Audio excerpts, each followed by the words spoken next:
Hello guys, मैं लेकर आई हूँ एक नई कहानी जिसकी शुरुआत होती है एक माल्टा नाम के आइलैंड से, जहाँ एक ग्रुप का राज चलता है जिसके लीडर का नाम बुबालो है। माल्टा के लोग उसे भगवान मानते हैं क्योंकि माल्टा पे सिर्फ उसी का राज चलता है। एक दिन उसके कमरे में उसे कोई मारने के लिए आता है, परंतु वह कामयाब नहीं होता।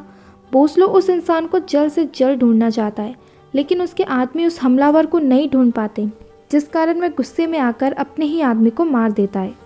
उसके बाद बोसलो की बहन एना ने उसे एक जापानी लड़की की फ़ोटो दिखाई जिसका नाम यूकी है। उसे लेडी डेथ के नाम से भी जाना जाता है। एना को लगता है जिस इंसान ने बुबालो को मारने की कोशिश की है वह लेडी डेथ ही है जो अमेरिका के कहने पे आई है। इसके बाद बुबालो ने अपने सभी आदमी को लेडी डेथ को ढूंढकर पकड़ कर लाने को कहा। इसके बाद लॉस एंजलिस में दो सरकारी जासूस को दिखाया जाता है जिसका नाम ज़ीरो और ब्रेंडन है। ब्रेंडन बंदूक चलाने में एक्सपर्ट है और ज़ीरो सबकी हड्डियां तोड़ने में एक्सपर्ट है। आज उनके बॉस रॉबर्ट उन्हें बुलाते हैं। वे हमेशा इन दोनों को खतरनाक मिशन पर भेजते रहते हैं, लेकिन इस बार उन्हें मिशन दिया गया कि माल्टा जाकर लेडी डेथ को सुरक्षित बाहर निकाले। लेडी डेथ इन दोनों की बहुत अच्छी दोस्त भी है। रॉबर्ट उन दोनों को बताते हैं कि लेडी डेथ बुबालो को मारने के इरादे से माल्टा गई थी, लेकिन कुछ दिनों से उनकी कोई खबर नहीं है। लेकिन बुबालो ने उन्हें पकड़कर लाने को कहा है। रॉबर्ट चाहता है कि वह बुबालो और उसके 5 खास आदमी को ख़त्म कर दे और लेडी डेथ को सुरक्षित लेकर आए। ज़ीरो और ब्रेंडन माल्टा के लिए निकल जाते हैं। बुबालो के अड्डे पर पहुंचकर ब्रेंडन अपनी बंदूक के साथ तैयार है और ज़ीरो गार्ड के भेस में अंदर चला जाता है। वहाँ एक शानदार पार्टी चल रही थी, इसलिए ज़ीरो गार्ड के भेस में घुल मिल गया। उसके बाद ज़ीरो की नज़र बुबालो के पहले खास आदमी जिसका नाम लावा है उस पर पड़ती है। वह उसे जाकर कहता है कि बुबालो उसे छत पर मिलना चाहता है। ब्रेंडन को छत पर एना दिखती है, पर साथ में बॉडीगार्ड भी होता है। और यहाँ ज़ीरो ने बुबालो की अगले साथी को देखा जिसका नाम कैटरीना है। उसे भी जाके कहा कि बुबालो छत पर मिलना चाहता है। इसके बाद ब्रेंडन ने बुबालो के तीसरे साथी मस्कैट को देखा और सीधा गोली मार दी। जल्द ही ज़ीरो ने उसकी लाश को ठिकाने लगाया। लावा और कैटरीना जैसे ही छत पर आते हैं उन्हें भी मार दिया जाता है। अब सिर्फ एना, डॉक्टर जोरेन और बुबालो बचे थे। ब्रेंडन ने दूसरी जगह गोली मारकर एना के बॉडीगार्ड का ध्यान भटकाया और मौका पाते ही एना को भी गोली मार दी। इसके बाद दिखाया जाता है कि ज़ीरो डॉक्टर जोरेन का पीछा कर रहा है, लेकिन डॉक्टर जोरेन को पता चल जाता है। अब दोनों एक दूसरे के ऊपर बंदूक ताने हुए हैं। इतनी देर में ही लेडी डेथ वहाँ आ जाती है और कहती है कि डॉक्टर जोरेन भी हमारे साथ हैं। तीनों बाहर निकलते हैं। बुबालो अपने बॉडीगार्ड के साथ अपने भक्तों से मिलने आता है। जैसे ही वह बाहर पहुँचता है, ब्रेंडन सीधा अपनी एक गोली से उसका भेजा उड़ा देता है।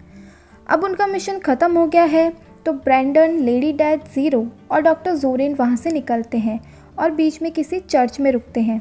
जब रॉबर्ट को इस बात की खबर हुई तो वह बहुत खुश हो गया।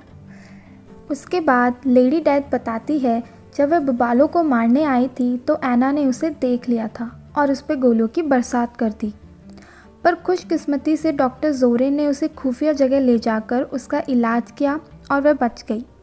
डॉक्टर जोरेन भी बुबालो को पसंद नहीं करते हैं। ब्रेंडन और ज़ीरो ने उसे शुक्रिया कहा और सब सोने चले जाते हैं।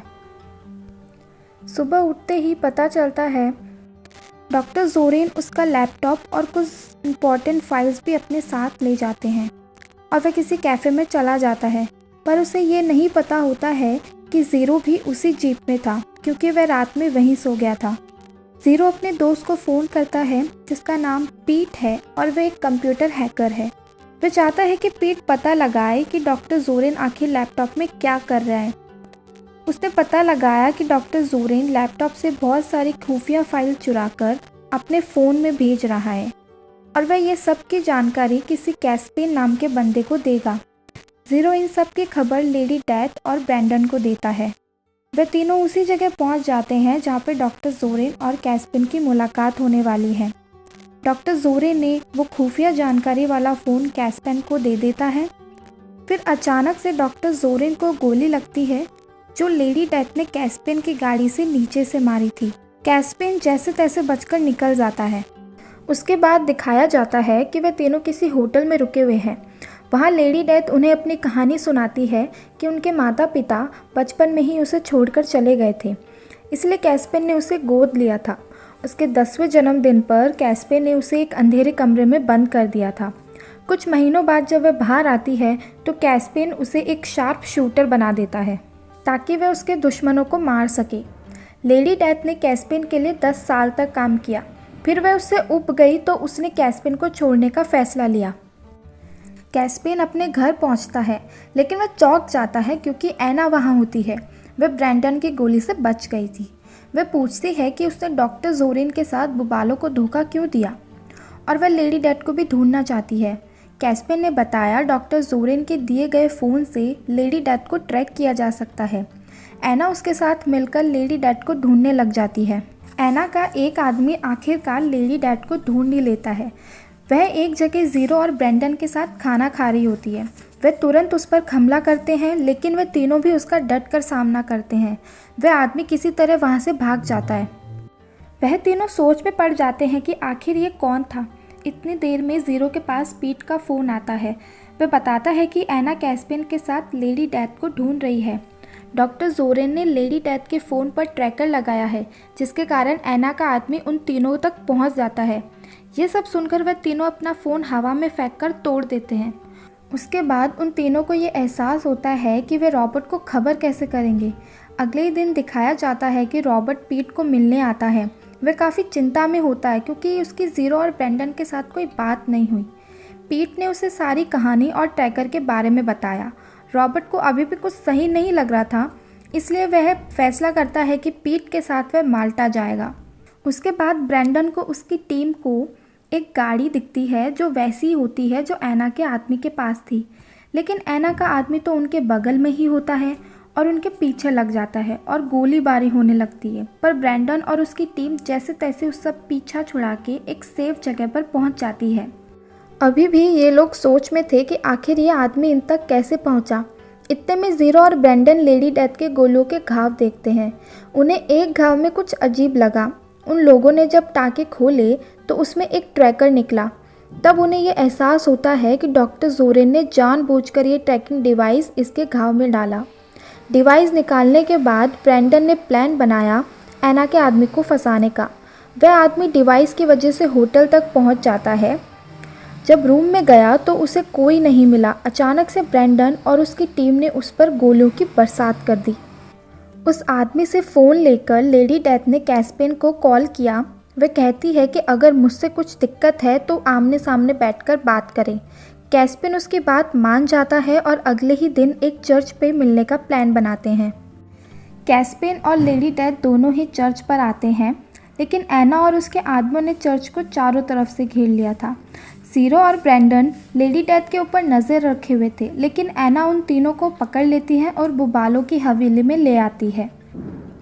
ऐना उन तीनों को मारने ही वाली थी और रॉबर्ट और पीट भी अपनी बोट पर यहाँ पहुँचने ही वाले थे। रॉबर्ट को शक था कि ज़ीरो और ब्रैंडन मुसीबत में हैं, इसीलिए पीट ने हवेली के सीसीटीवी कैमरे को हैक कर लिया था और उन्हें पता चला कि ऐना ने तीनों को बंदी बना रखा है। पीट अपने फ़ोन से कैमरा की मदद से रॉबर्ट को रास्ता बताता है और वह सभी गार्ड को मारने लगता है। इसके बाद लेडी डेथ को कैस्पिन और ऐना के सामने लाया जाता है। कैस्पिन उसके धोखे से बहुत गुस्सा था, इसलिए वह उसके सर पर बंदूक रखता है, लेकिन लेडी डेथ भी शार्प शूटर थी, इसलिए वह उसका हाथ मरोड़कर ऐना पर गोली चला देती है और वह परलोक सिधार जाती है। अब वह कैस्पिन को मारने वाली होती है। इतनी देर में ही ऐना के आदमी ज़ीरो और ब्रैंडन को लेकर आते हैं।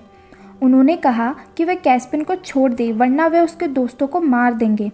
लेडी डेथ अपने दोस्तों को बचाने के लिए कैस्पिन को छोड़ देती है और वह वहाँ से जा रहा ही होता है। इतनी देर में गोलियों की चलने की आवाज़ें आती हैं और गोलियां चलाने वाला कोई और नहीं बल्कि रॉबर्ट और पीट ही थे, जो अपने दोस्तों को बचाने के लिए आए थे। फिर हर तरफ गोलियां ही चलने लगी, जिस कारण पीट बहुत डर गया और वह भागकर ऊपर जाकर छुप गया और रॉबर्ट अपने दोस्तों के साथ सभी गार्ड को मारने लग जाता है। बाहर जाते ही बहुत सारे गार्ड ने लेडी डेथ को घेर लिया था। पीट जब नीचे आ रहा होता है तो कैस्पिन बंदूक लेके उसके सामने आ जाता है, लेकिन उसकी बंदूक खाली हो गई थी। इसका फ़ायदा उठा के पीट ने उसे गोली मारकर घायल कर दिया। उधर लेडी डेथ एक एक करके सभी गार्ड को मार रही थी, पर गार्ड इतने ज़्यादा थे कि लेडी डेथ के अब काबू में नहीं आ रहा था। लेडी डेथ का भी काम तमाम होने ही वाला था कि इतनी देर में ज़ीरो ने मशीन गन से सभी गार्ड को पेल दिया। इसके बाद वे सब लोग कैस्पिन को ढूंढने जाते हैं, पर पता चलता है कि पीट ने तो उसे पहले ही घायल कर रखा है। इन सब की खबर उन्होंने पुलिस में कर दी और वापस अमेरिका आ गए।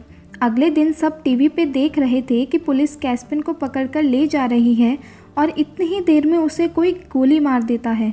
और यह काम किसी और का नहीं बल्कि लेडी डेथ का ही था, क्योंकि वह अपना बदला लेना चाहती थी और वह इस कारण माल्टा ही रुक गई थी।